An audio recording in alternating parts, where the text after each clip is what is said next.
A recent report from e-commerce giant Alibaba shows that nighttime consumption, including both dining and shopping, has nearly accounted for a half of the daytime consumption. City dwellers, especially young people, like to escape the heat by attending parties or eating snacks until midnight. After a day of work, I like to eat barbecue at night. Those who prefer staying at home can order online food delivery and shopping. The report listed 10 cities that see the most vibrant shopping behavior on Taobao.com. They include first-tier cities Beijing, Shanghai, Guangzhou, Shenzhen, and also some new first-tier cities such as Chongqing, Chengdu, Hangzhou, Suzhou, and Wuhan.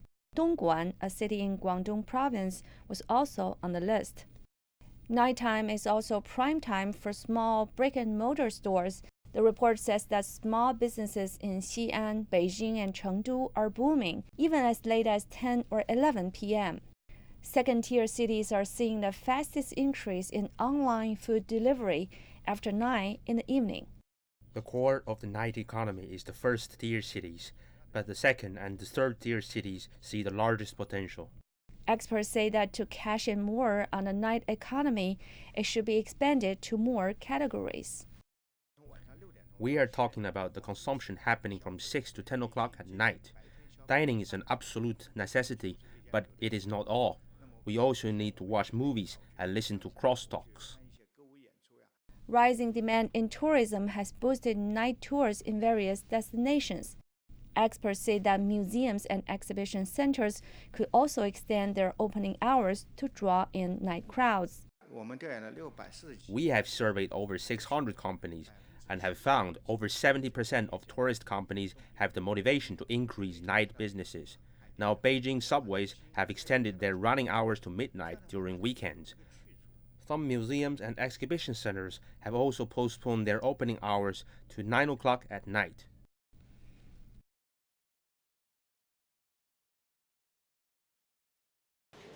Lu Hongkun, a junior student at Shanghai University, has been keeping a watchful eye on the esports industry for nearly 4 years.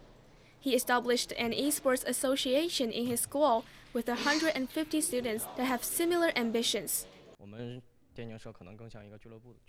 I realize there are many jobs related to esports. We have business, operation, and game teams, which is similar to a professional esports club.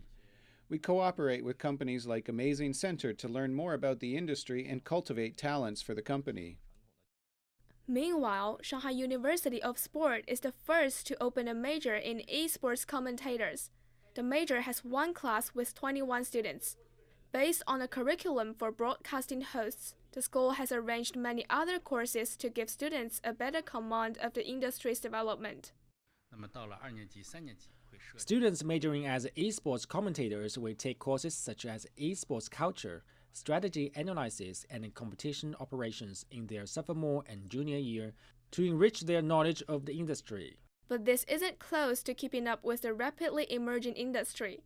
According to a 2019 Global Esports Industry Development Report by Tencent, there is a shortage of people for 74% of all esports-related jobs.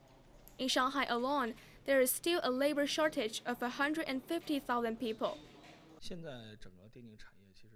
The majority of workers are from other industries, and some of them are former professional game players. It's difficult for us to find IT talents that can organize or operate esports competitions. Our company now has 50 workers, and this is expected to rise to 100 according to our development plan. So we are facing great pressure in terms of recruitment and training. It may take more than a year for new recruits to become familiar with their jobs. The Shanghai government wants the city to become an international esports capital within 3 to 5 years. According to the 2019 Shanghai Esports Industry Development Report, nearly 49% of the country's esports clubs are based in Shanghai. And the city is in the greatest demand for talents, accounting for 15.5% of total demand nationwide.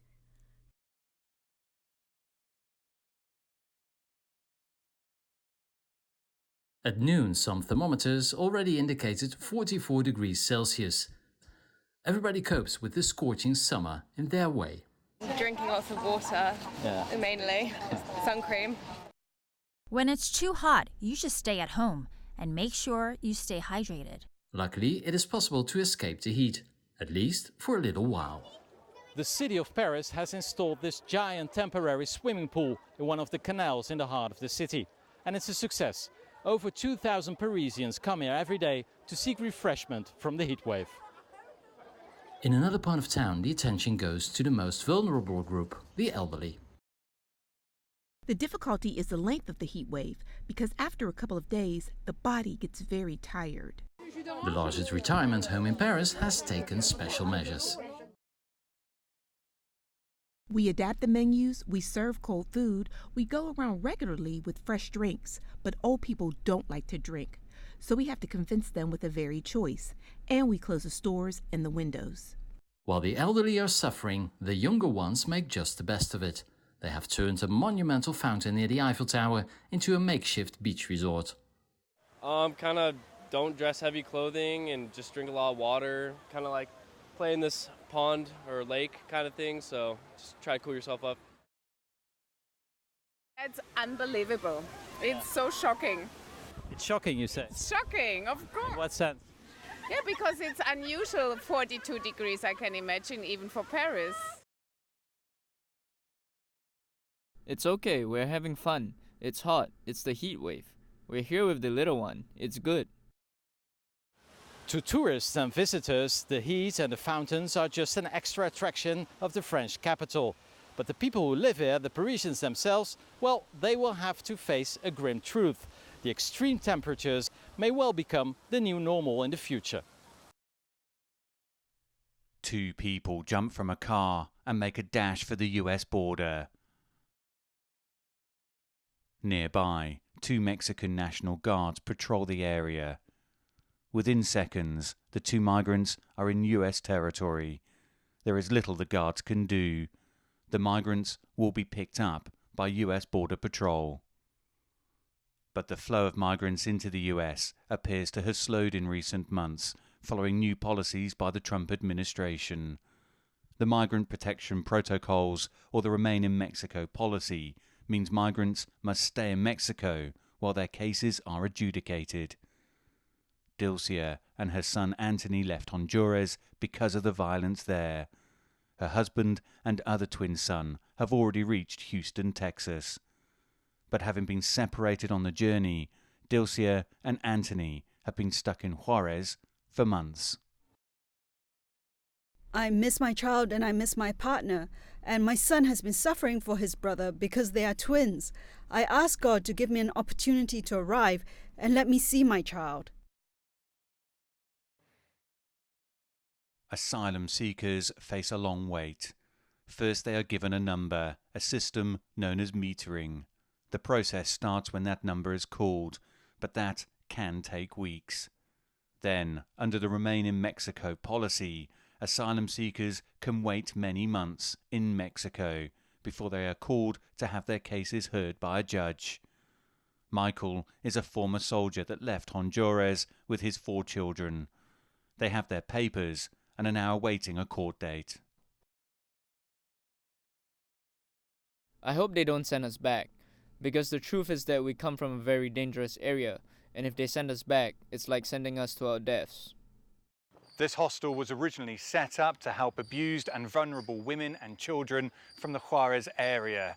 The shelter accepted its first migrants just over 4 months ago. It now houses some 240. Ismael Martinez runs the shelter. He's already preparing for more arrivals. Thousands and thousands are going to stay here in Mexico. There is not another option to go back to their country. Why would they go back? They don't have food. They don't have a home. Some of them don't have families. Why would they go back? Since the Remain in Mexico program began in January, some 20,000 migrants have been sent back to Mexico.